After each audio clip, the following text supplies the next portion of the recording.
मुंबई समेत महाराष्ट्र के तटीय क्षेत्रों में बड़े पैमाने पर तबाही मचाने के बाद चक्रवाती तूफान निसर्ग कमजोर पड़ गया है और अपना रुख बदल लिया है। तूफान के अलीबाग तट पर टकराने के बाद 120 किलोमीटर प्रति घंटे की रफ्तार से हवाएं चलीं, जिससे कई स्थानों पर पेड़ उखड़ गए और मकान ध्वस्त हो गए। कई मकानों के ऊपर के पानी की टंकियां उड़ गईं। इस चक्रवाती तूफान में 3 लोगों के मौत की खबर है और लगभग इतने ही घायल हो गए हैं। सरकार और प्रशासन द्वारा पहले से अलर्ट जारी किए जाने और तटीय इलाकों को खाली करा लिए जाने से नुकसान को कम किया जा सका है। तूफान के प्रभाव से 6 जिलों को अभी भी अलर्ट पर रखा गया है। सिंधुदुर्ग, रत्नागिरी, ठाणे, रायगढ़, मुंबई और पालघर जिले में भारी बारिश हो रही है। तटीय इलाकों में 10,000 से ज्यादा पुलिसकर्मियों और लाइफ गार्डों को तैनात किया गया है।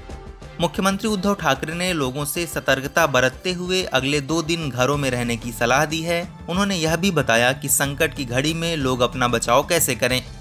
मुख्यमंत्री ने एक वक्तव्य में कहा कि लोगों द्वारा प्रदर्शित की गई एकता महाराष्ट्र को इस संकट से उबार लेगी। उन्होंने चक्रवात से हुई मौतों पर भी दुख प्रकट किया। ठाकरे ने कहा कि महाराष्ट्र पर मुंबई की मुंबा देवी और पंढरपुर के विट्ठल का आशीर्वाद है। उन्होंने चक्रवात के दौरान काम करने वाले निकाय अधिकारियों, जिला प्रशासकों और आपदा प्रबंधन अधिकारियों को धन्यवाद दिया।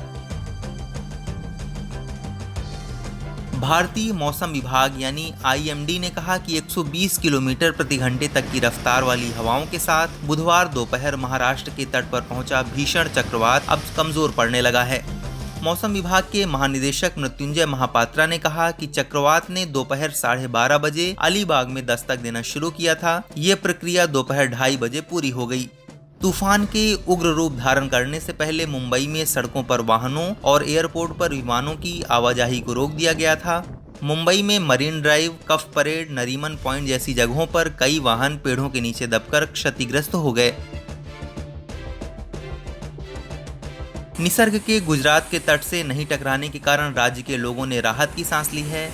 बड़े पैमाने पर नुकसान की आशंका के मद्देनजर गुजरात के वलसाड़ और नवसारी जिलों के तटीय इलाकों में रहने वाले करीब 43,000 लोगों को वहां से हटाकर सुरक्षित स्थानों पर पहुंचाया गया है। राज्य सरकार के अनुसार राष्ट्रीय आपदा प्रतिक्रिया बल यानी NDRF के 13 दल और राज्य आपदा प्रतिक्रिया बल यानी SDRF के 6 दलों के विभिन्न स्थानों पर तैनात किया गया है। तूफान के असर से मुंबई एयरपोर्ट पर सारी तरह की गतिविधियां रोक दी गई थीं। इस दौरान एक विमान के रनवे से फिसल जाने का समाचार है, लेकिन इसमें कोई जनहानि नहीं हुई। तूफान का सर्वाधिक असर पालघर और रत्नागिरी में हुआ है, जहां तेज हवाओं के साथ भारी बारिश हुई। ऊंची लहरों के बीच समुद्र के किनारे पर जहाज फंस गया और भाटी मिर्या तट पर पहुंच गया। रायगढ़ जिले के कुछ इलाकों में मोबाइल सेवाएं भी बाधित हुई हैं। इस वीडियो में फिलहाल इतना ही। आप अपने सवाल और सुझाव हमें कमेंट करके बताइए। बाकी देश और दुनिया की ताज़ा तरीन खबरों के अपडेट्स के लिए हमारे चैनल लोकमत न्यूज़ को सब्सक्राइब कर लीजिए। अगर आप ये वीडियो फेसबुक पर देख रहे हैं तो हमारे पेज को लाइक और फॉलो कर लीजिए।